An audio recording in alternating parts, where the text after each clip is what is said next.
they raised the wrong flag. They raised the one we know today. Where is that flag? On the mountain. Right. One right here. Yeah, right here. Oh, they're right there. Behind you, behind this. See that flag? That's the flag. Or this flag. See, they're all the same. So he said that they raised this flag and this was the wrong flag.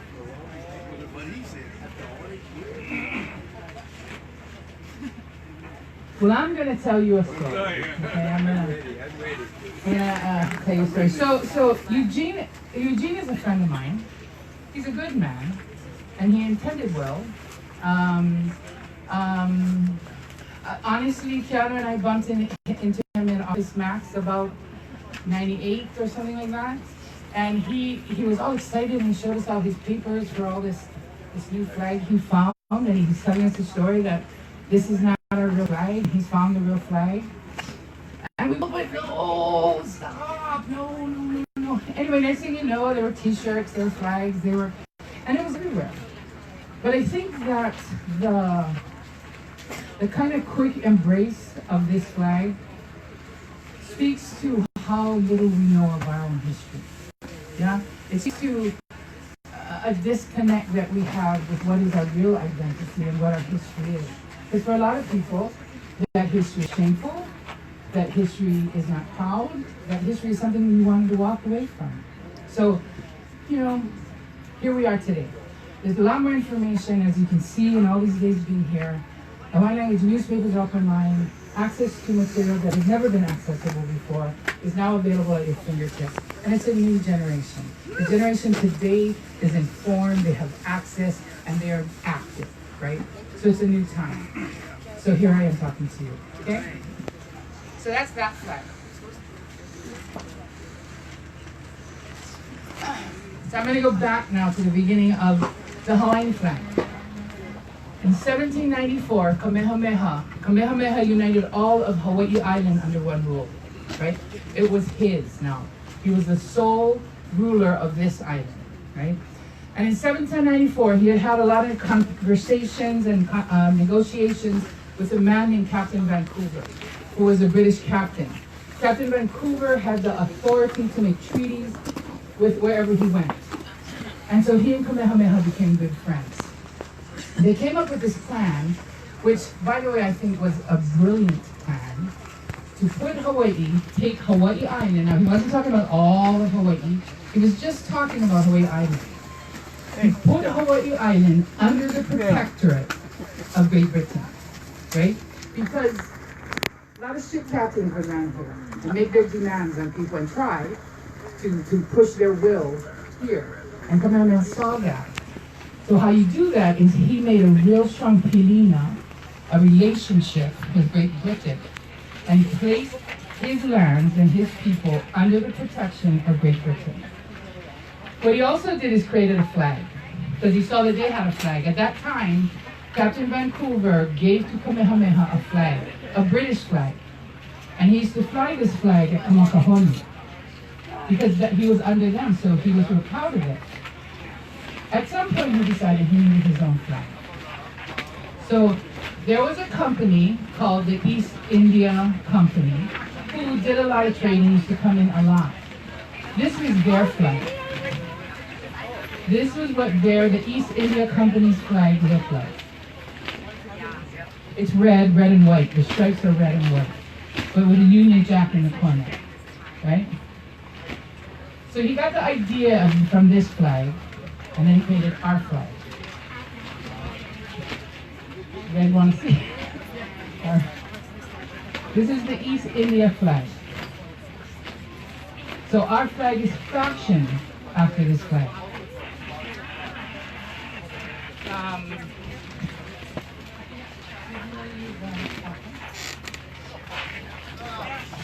In 1816, Kamehameha sent a ship. He got a hold of a ship. He renamed it the Ka'ahumanu. Captain Adams was the captain, and he filled it with sandalwood and sent it down to Canton to do some trading.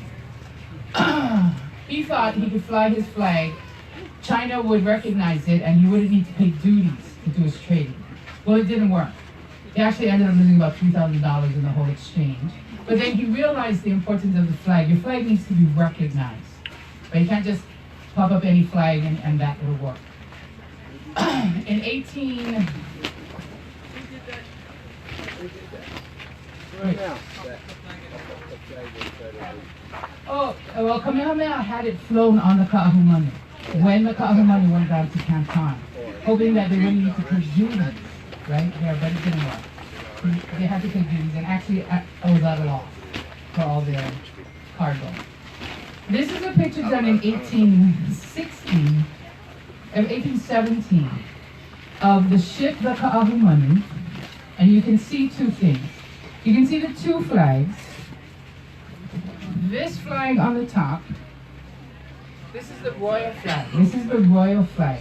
This flag only flies when the Ali'i Nui's presence is there. So in this picture we know that Kamehameha Ikahi was on board the ship when it was drawn, when this image was captured. The other flag down here is our flag, with the Union Jack, the stripes that we know today. This is drawn in 1817. So you can see how this flag existed before 1843. Okay. I will pass this around in case you want to take a look.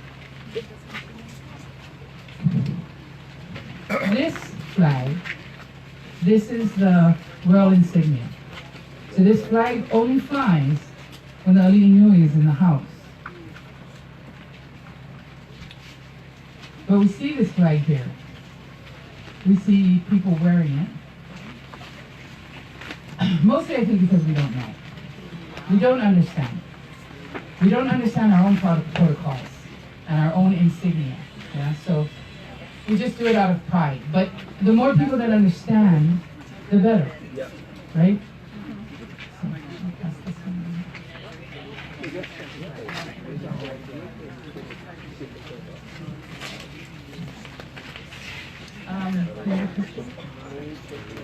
In 1819, Kamehameha dies, a ship Freycinet comes into the harbor. It's a French ship, and on board is a Catholic priest. There's a man named Kalanimoku. Are we familiar with Kalanimoku? He was Kamehameha's second in command. Sometimes he was more powerful than Kamehameha. Because Kamehameha, yes. I don't know. Under it is the red Viking.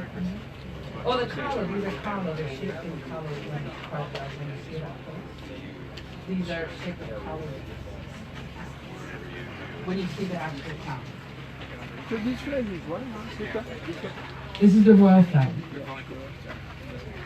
Okay. Yeah. So Kalanimoku, his mom had been baptized by a Catholic priest a couple of years before, and he wanted to be baptized. So in 1819, they had this whole ceremony, and a man, an artist named Jacques Arago, was on board the ship, and he captured the image of this baptism of Kalanimoku. This is a picture that Jacques Arago did in 1819. Can you see the flag in the back? That's our flag. Can you see the flag on the ground that they're standing on? What flag is it? It's the American flag. I don't know. I don't get it. I didn't do the picture, but they're standing on the American flag. And aboard this was Liho Liho, his queens, and so these are Ali on this side. They're men. But I'll pass that around. So I'm just trying to show you the history of our flag, yeah? Where it is in history. And it's kind of early on from our history.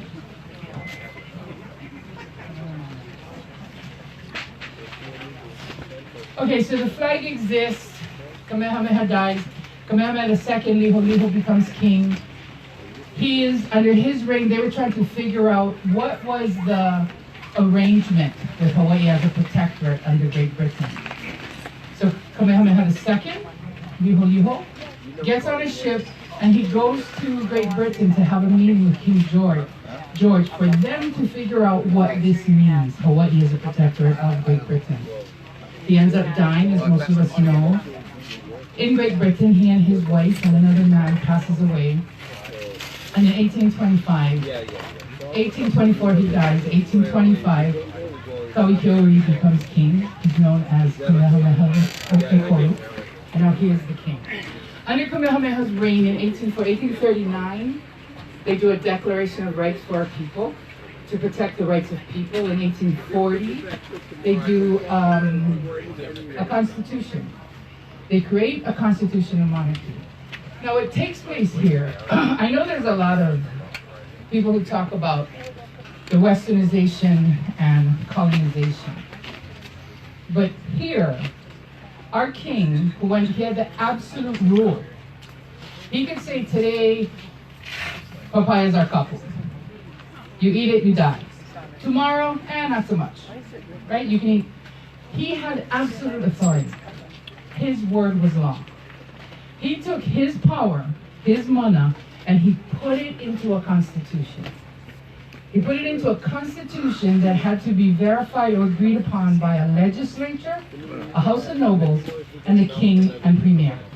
So no longer could gunboat diplomacy come and take our country in a snap. You needed this body. He put the mana into the laws.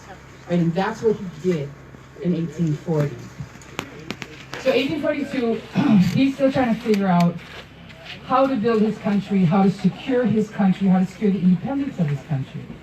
So in 1842, he devises a plan. He figures he's going to get some people, make them go out and get the other countries to recognize Hawaii's independence. So in July of 1842, he sends Timoteo Ha'alilio, William Richards, and another man from Great Britain. His name was Lord George Simpson. The three of them, George Simpson was traveling, Ha'alilio and Richards leave from Lahaina, and there's a story of them. This was kind of secretive. It was secretive because at the time there was a man named Charlton who was making all kind of pilikia with the lands and arguing with Great Britain that the subjects were being treated unfairly. So this was happening under the cloak of darkness and secrecy. We still have those. Like I just said, that's still happening today. But there's a story of all the seals and letters of authority that they were taking. Jared P. Judd would go below Pohukaina, you know the burial mound at Yolani Palace. He would go below Pohukaina, go onto Ka'ahumanu's crypt, onto her coffin, by lamplight, and write all these letters out for these men who would be going on this journey. I mean, that's how much planning went into doing this. So they take off, Timoteo Ha'alilio and William Richards. They leave Hawaii on a ship. They land in Mexico. They hire a guy named Juan, swear to God. Him and his 3 donkeys. The donkeys load the ukana and they travel by foot over foothills. Long time. When you read of their travels, it's treacherous, it's cold, it's hot, it's in Civil War. Mexico's having Civil War, and they're walking through it. They make their way through to get on a ship on the other side to get over to New York. Then they get over to Washington, D.C. They meet